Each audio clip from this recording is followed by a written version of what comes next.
नमस्कार मित्रों, मैं शैल बदावरी आज के इस कार्यक्रम का मेजबान आतिथ्य और हमारे बीच में होंगे खास मेहमान डॉक्टर रवि शर्मा मधुप जी, जो कि एसोसिएट प्रोफेसर हैं और हिंदी विभागाध्यक्ष हैं Shri Ram college of commerce Delhi में।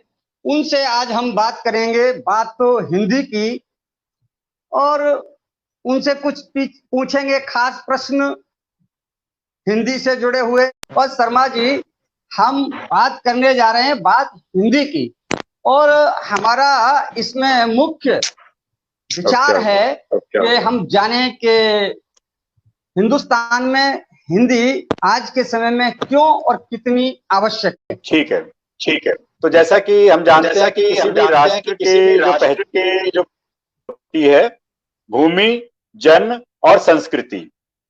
भूमि अर्थात जमीन, धरती, जिसको हम भौगोलिक आधार पर नापते हैं, और जन अर्थात जनसंख्या, लोग, वहां के रहने वाले। और उन सबसे ज्यादा महत्वपूर्ण होती है, जो किसी राष्ट्र की पहचान बनाती है, वह होती है वहां की संस्कृति। संस्कृति क्या है, ये सभ्यता से कैसे अलग है, ये बड़ा विस्तार का विषय, मैं उधर नहीं जाऊंगा। संस्कृति वास्तव में भीतरी विकास है। किसी भी जाति के द्वारा, किसी भी प्रदेश के लोगों द्वारा हजारों सालों में जो मानसिक, वैचारिक, आध्यात्मिक उपलब्धियां प्राप्त की जाती हैं, वही संस्कृति बनती है। और संस्कृति की वाहक होती है भाषा। तो प्रत्येक राष्ट्र की पहचान उसके वहां की एक मुख्य भाषा से होती है। अधिकतर राष्ट्रों में एक से अधिक भाषाएं हैं। जैसे भारत में आपको मालूम है 22 भारतीय भाषाएं हैं, जिनको संविधान की 8वीं अनुसूची में मान्यता दी गई है। इसी प्रकार प्रत्येक राष्ट्र में अनेक भाषाएं होती हैं, लेकिन कोई एक ऐसी भाषा है जो वहां की मुख्य भाषा है। जैसे हम जर्मनी की बात करें तो वहां की जर्मन है, डेनमार्क की करें डेनिश है, चीन की करें मैंड्रिन है, और इंग्लैंड अमेरिका की अंग्रेजी है, जापान की जापानी है, कोरिया, हर एक देश की अपनी भाषा है। तो जब हम भारत की ओर लौटते हैं तब हम पाते हैं कि भले ही यहां भी 22 भाषाओं को स्वीकृति मिली हुई है, लेकिन पूरे राष्ट्र को एक सूत्र में पिरोने वाली भाषा, पूरे राष्ट्र के बीच में संपर्क स्थापित करने वाली भाषा आज से 5000 साल पहले संस्कृत थी। और आज जब हम देखते हैं तो आज संस्कृत की जो बेटियां हैं, जो भारतीय भाषा है, उनमें सबसे बड़ी बेटी जिसको कहा गया है वह है हिंदी। क्यों इसको बड़ी बेटी कहा गया? इसलिए कहा गया कि जो संस्कृत की सारी विशेषताएं थी, चाहे उसकी देवनागरी लिपि की बात हो, जो विश्व की सर्वाधिक वैज्ञानिक लिपि है, चाहे उसकी वर्णमाला, वर्तनी शब्द की बात हो, इन सब का आधार संस्कृत है। और हिंदी उसको लेकर के आगे बढ़ी है। समय के साथ हिंदी में बहुत परिवर्तन हुए हैं, और आज हिंदी जन भाषा है। आज हिंदी किस किस रूप में भारत में प्रचलित है, मैं पहले बताऊंगा, तो आप अपने प्रश्न का उत्तर मिल जाए कि हिंदी क्यों आवश्यक है। हिंदी भारत में 60 करोड़ से अधिक लोगों की, यानी कि 50% से अधिक आबादी की मातृभाषा है। मातृभाषा वह भाषा होती है जो बच्चे को संस्कार देती है। वह भाषा है जो उसके परिवेश में माता पिता के द्वारा, भाई बहनों के द्वारा बोली जाती है। इसी भाषा में वह अपनी सबसे पहली अभिव्यक्ति करता है। तो 60 करोड़ लोग, आप अनुमान लगाइए, दुनिया के कई देशों की मिलकर आबादी 60 करोड़ नहीं होती है। तो भारत की 60 करोड़ से अधिक जनसंख्या की मातृभाषा है नंबर 1, और सबसे महत्वपूर्ण होती है मातृभाषा। उसके बाद भारत के संविधान के अनुच्छेद 343 के अनुसार संघ की राजभाषा हिंदी है।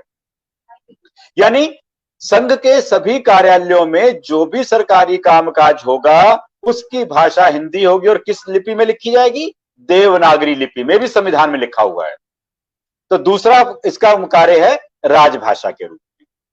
तीसरा, भारत जैसा कि हम सब जानते हैं एक संघ प्रदेश है, अनेक राज्य हैं, 28 राज्य हैं, केंद्र शासित प्रदेश हैं, उनको मिलकर के भारत बनता है। उन सब प्रदेशों में 10 राज्यों की राज्य भाषा अंग्रेजी हम कहते हैं स्टेट लैंग्वेज। इन सबके लिए अंग्रेजी शब्द भी आप लोगों को जानकारी होगी, सबको ही। ऑफिशियल लैंग्वेज राजभाषा, मदर टंग मातृभाषा, और स्टेट लैंग्वेज राज्य भाषा। प्रत्येक राज्य की एक प्रमुख भाषा होती है जो उस राज्य की राज्य भाषा होती है। तो भारत के 10 राज्यों की राज्य भाषा जो है वह हिंदी है। वे 10 राज्य कौन से हैं? सबको मालूम है हिंदी भाषी राज्य है मुख्य रूप से, दिल्ली और उसके आसपास के राज्य हैं, हरियाणा है, इधर राजस्थान है, उधर मध्य प्रदेश है और उससे बना हुआ छत्तीसगढ़ है, बिहार है उससे बना हुआ झारखंड है, उत्तर प्रदेश है उससे बना हुआ उत्तराखंड है, और उधर ऊपर जाते हैं तो हमारे हिमाचल प्रदेश है। इन सब राज्यों की राज्य भाषा हिंदी है। इसके अतिरिक्त 3 राज्यों की द्वितीय भाषा हिंदी है। द्वितीय भाषा क्यों है? क्योंकि वहां की जो प्रमुख भाषा है, जैसे आप जानते हैं महाराष्ट्र की मुख्य भाषा है, राज्य भाषा है मराठी, इसी प्रकार गुजरात की राज्य भाषा है गुजराती और पंजाब की राज्य भाषा है पंजाबी। ये तीनों भाषाएं हिंदी के बहुत निकट हैं। क्यों? क्योंकि इनकी लिपि भी हिंदी के निकट है, इनकी शब्दावली भी हिंदी के निकट है, और ये हिंदी के निकट होने के कारण वहां की द्वितीय भाषा जो है वह हिंदी है। हमारे यहाँ पर राजभाषा नीति के अनुसार क ख ग 3 क्षेत्रों में भारत को विभाजित किया गया है। तो जो मुख्य रूप से हिंदी भाषी हैं क क्षेत्र में है 10 राज्य, ख क्षेत्र में ये राज्य आते हैं जिनकी द्वितीय भाषा है। इसके अतिरिक्त शेष भारत, जिसमें दक्षिण भारत भी है, पूर्वोत्तर भारत भी, अन्य प्रदेश भी, वहां की जो भाषाएं हैं वे हिंदी से थोड़ा सा दूर हैं, लेकिन संस्कृत से ही उत्पन्न हुई हैं। आप ध्यान दीजिएगा, चाहे वह बंगला है, चाहे वह असमिया है, चाहे वह उड़िया है, और दक्षिण की 4 भाषाएं तमिल, तेलुगु, कन्नड़, मलयालम, उनमें भी आपको संस्कृत के अनेक शब्द मिलेंगे। उनकी जो वर्णमाला है, वहां जो वर्णों का विभाजन है, स्वर व्यंजन संस्कृत के अनुरूप है, वर्ण संख्या अलग है लेकिन वही वर्ण है। तो इसका मतलब यह हुआ कि हिंदी दक्षिण भारत की भाषाओं के भी निकट है, पूर्वोत्तर की भाषाओं के भी निकट है, और जो हमारे पूर्व के राज्य हैं उनकी भाषा के भी निकट है। इसलिए हिंदी को हम संपर्क भाषा कहते हैं। और यह संपर्क भाषा के रूप में कब विकसित हुई? मध्यकाल में। मध्यकाल का मतलब है जब हम 1500 शताब्दी के बाद आगे बढ़ते हैं धीरे धीरे, और हम जब पहुंचते हैं स्वतंत्रता संग्राम के समय, तो स्वतंत्रता संग्राम जो हमारा लड़ा गया वह हिंदी के माध्यम से लड़ा गया। यह बात जो है हमारे प्रमाण में, इतिहास में दर्ज है। और हिंदी को भारत की राष्ट्रभाषा के रूप में स्वीकृति दिलाने में जिन लोगों का बड़ा योगदान है उनमें अधिकतर हिंदी इतर प्रदेशों के हैं। पहले उन्हें अहिंदी भाषी कहते थे, अब इस शब्द को बदल दिया है, अहिंदी में थोड़ा नकारात्मकता थी, हम इन्हें कहते हैं हिंदी इतर, अहिंदी नहीं है।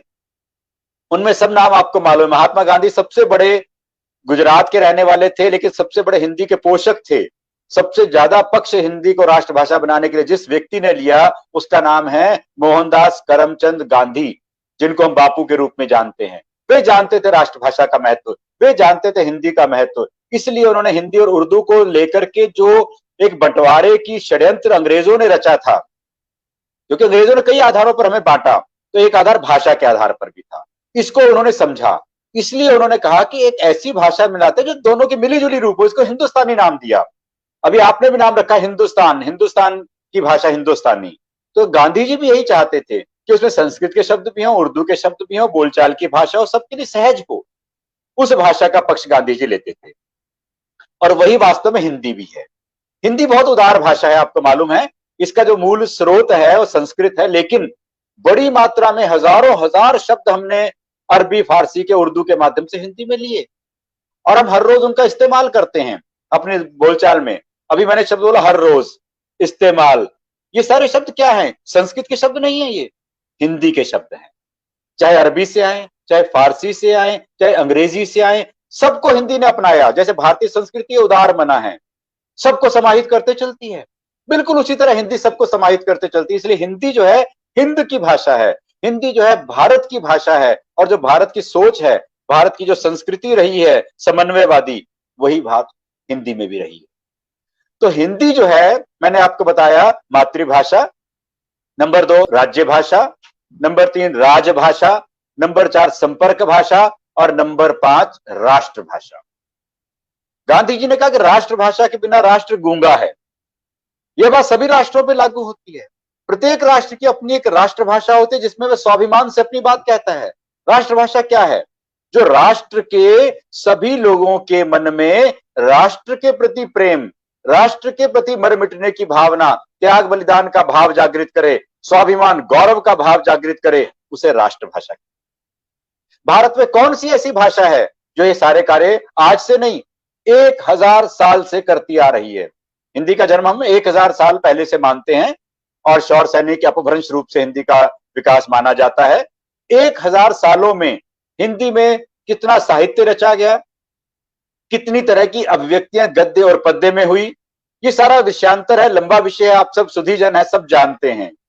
मेरा बिंदु इस समय है कि हिंदी की आवश्यकता आज भारत में क्यों है, प्रश्न हमारे सामने यह आया। और वह भी प्रश्न तब जबकि अंग्रेजी को भी हम मानते हैं कि अंतरराष्ट्रीय भाषा है अंग्रेजी। अंग्रेजी के बिना, ऐसा कुछ लोगों का मानना, मेरा नहीं मानना, मैं बता रहा हूं, कुछ लोगों की बातें बता रहा हूं। कुछ लोगों को ऐसा लगता है कि अंग्रेजी के बिना भारत विकसित नहीं हो सकता, अंग्रेजी के बिना हम आधुनिक नहीं हो सकते। इस विषय पर हम आगे बात करेंगे शर्मा जी। हाँ जी, हाँ जी, आगे आने वाले प्रश्नों। जी जी, तो इसीलिए हिंदी जो है 5 रूपों में भारत में काम करती है, इसलिए हिंदी का महत्व, हिंदी की आवश्यकता हमेशा से है, आगे भी बनी रहेगी, क्योंकि हिंदी के माध्यम से हम अपनी अभिव्यक्ति करते हैं। अगला मैं प्रश्न के लिए मैं आपका जी शर्मा जी, तो जी। आपने बहुत ही बेहतर तरीके से इस प्रश्न का उत्तर दिया कि हिंदी हिंदुस्तान में क्यों जरूरी है, और आपने बहुत सारी बातें बताई, जैसे कि हिंदुस्तान में जितनी भी भाषाएं हैं वो हिंदी की बहनें हैं और किस तरह से एक दूसरे से जुड़ी हुई हैं। शर्मा जी, मैंने इंग्लिश भाषा का जो विषय के रूप में अध्ययन किया, तो उसमें पाया कि जो भाषा परिवार हैं उनकी शुरुआत इंडो हिटिट परिवार से शुरुआत हुई थी, और उसमें हमने पढ़ा था कि हिटिट आज कहीं अस्तित्व में नहीं है, तो इसका मतलब इंडो वहां से था।